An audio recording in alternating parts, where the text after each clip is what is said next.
My heart go.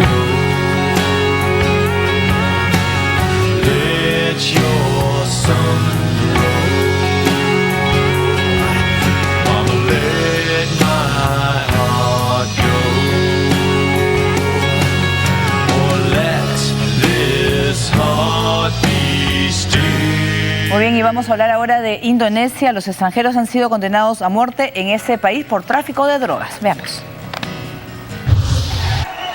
A pesar de las críticas de la ONG y las desesperadas apelaciones de clemencia llegadas de todo el mundo, las autoridades de Indonesia consumaron la sentencia de muerte de 8 hombres, 7 extranjeros y un indonesio, condenados por tráfico de drogas. A última hora, las autoridades decidieron posponer la ejecución de la 9ª sentenciada a muerte, la empleada doméstica filipina Mary Jane Veloso, quien asegura que fue usada por una mafia como mula para transportar drogas. Lejos de las cámaras, en un penal de máxima seguridad, conocido como la Isla Ejecución, un pelotón de fusilamiento compuesto por 12 personas puso fin a las vidas de los australianos Miran Sukumaran y Andrew Chan, el ganés Martin Anderson, los nigerianos Albaye Salami, Sylvester Obiedwe y Ogodulio Yatanse, el indonesio Zainal Abidin y el brasileño Rodrigo Goularte. Un 10º condenado, el francés Sergei Areski, tendrá que esperar aún 2 semanas para ver el desenlace de su última apelación, aunque la ejecución de hoy alimenta el pesimismo. El gobierno indonesio de Joko Widodo, que en enero ejecutó a 6 reos, rechazó todas las peticiones de clemencia, solicitando que se respeten sus leyes y defendiendo el uso de la pena capital como medida disuasoria en la lucha contra el tráfico de drogas. La pena de muerte en Indonesia se aplica a puerta cerrada con un pelotón de 12 ejecutores. El pelotón de fusilamiento se sitúa entre 5 y 10 metros de distancia del reo, quien decide si quiere permanecer de pie, sentado o de rodillas, y si desea que le venden los ojos. El representante de la fiscalía presente puede ordenar que aten las manos y los pies del condenado. Cumplido el procedimiento, un médico comprueba si el reo ha muerto. En caso de que aún esté vivo, el comandante ordena un tiro de gracia en la cabeza. Estas condenas a morir debían haber empezado a cumplirse el pasado mes de febrero, pero las apelaciones y la presión internacional las aplazaron hasta la fecha. Esta es la 2ª ronda de ejecuciones que Indonesia llevó a cabo bajo la presidencia de Widodo, después de que en enero se ejecutara a otros 6 convictos. Indonesia, que reanudó las ejecuciones en 2013, después de 5 años de tregua, tiene a 133 prisioneros en el corredor de la muerte, de los cuales 57 son por narcotráfico, 2 por terrorismo y 74 por otros delitos. Muy bien, el primer ministro de Australia ya retiró su embajador en Indonesia porque 2 ciudadanos de su país pues han sido ejecutados el día de hoy. Muchos se preguntan que por qué continúa la pena de muerte por un delito como el tráfico ilícito de drogas, un delito, por ejemplo, que en nuestro país te puede llevar de 6 a 8 años a la cárcel. Sin embargo, no tienes beneficios penitenciarios, o sea, si te vas 6 u 8 años a prisión. Sin embargo, aquí es por llevar, no sé si tiene que ver la cantidad, te fusila. Sí, digo, en China incluso hay pena de muerte por corrupción, ¿no? El tema...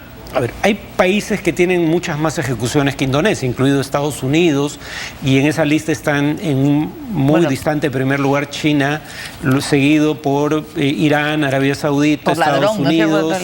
No hacen... Pero el tema en el caso de Indonesia es que todos los ejecutados en esta ocasión eran extranjeros, entonces los gobiernos de los cuales eran ciudadanos, estos extranjeros, intercedieron.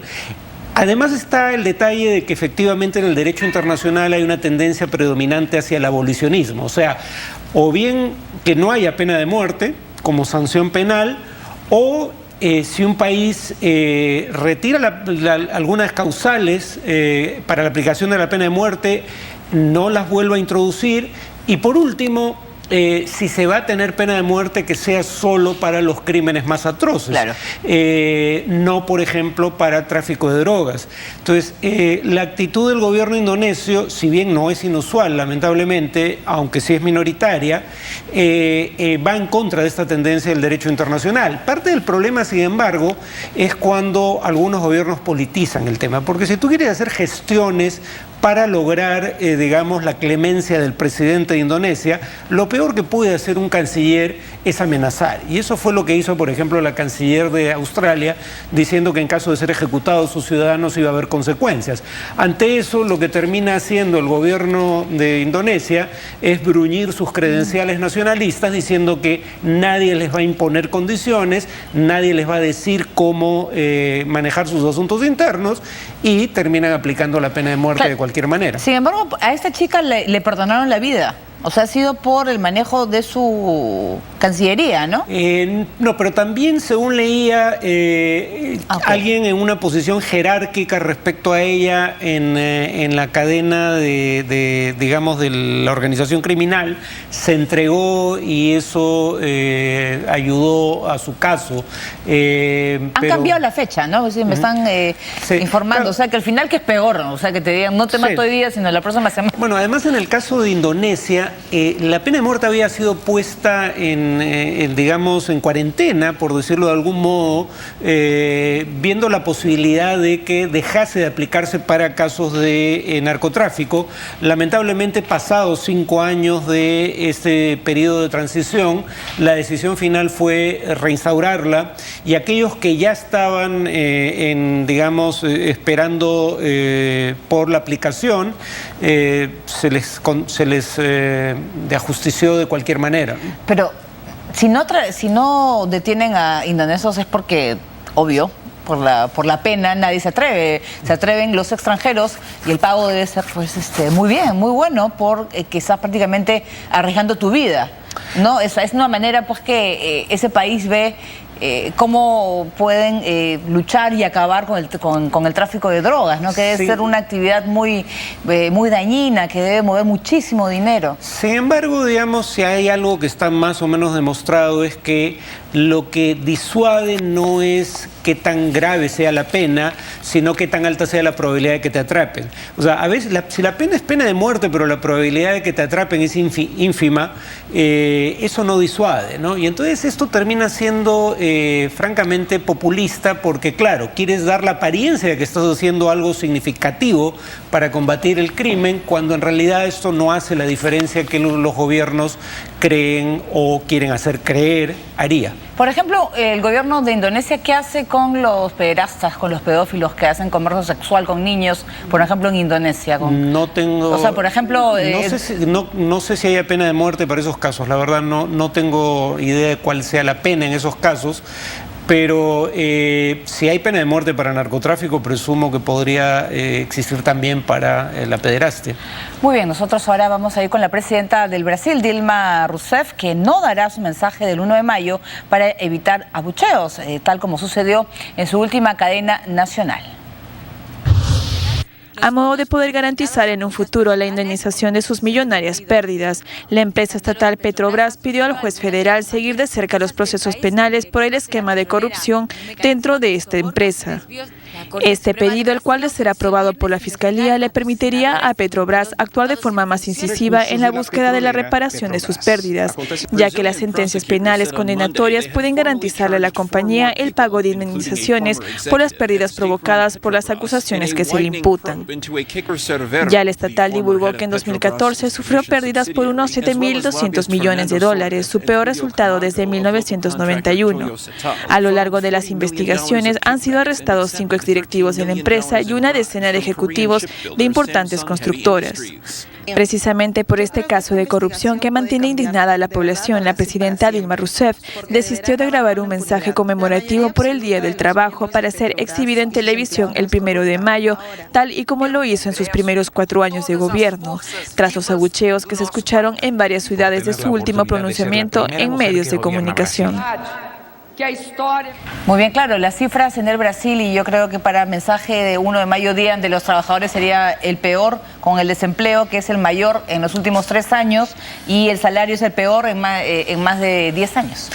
Bueno, y además en el caso específico de Petrobras, el Estado brasileño le ha hecho perder millones de dólares a inversionistas privados que invirtieron en una empresa dominada por el gobierno central, Petrobras, porque ya se han hecho auditorías externas a las cuentas de Petrobras y resulta que las pérdidas del año pasado son de más de 7.000 millones de dólares, de los cuales más de 2.000 millones son producto de la corrupción.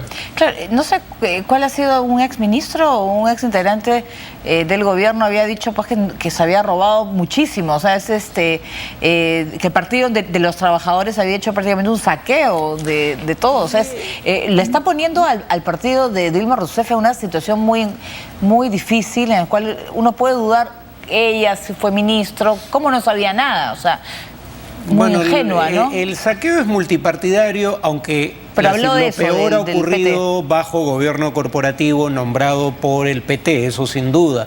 Pero cuando hablamos de 2.000 millones de dólares perdidos por corrupción, básicamente porque se inflaban contratos y la diferencia entre el valor real y el valor declarado era el soborno, en solo un año esto es mucho más grande que virtualmente cualquier escándalo de corrupción que haya ocurrido en el pasado. Y no solo era un gobierno corporativo que permitió una corrupción rampante, sino que todo parece indicar fue francamente ineficiente.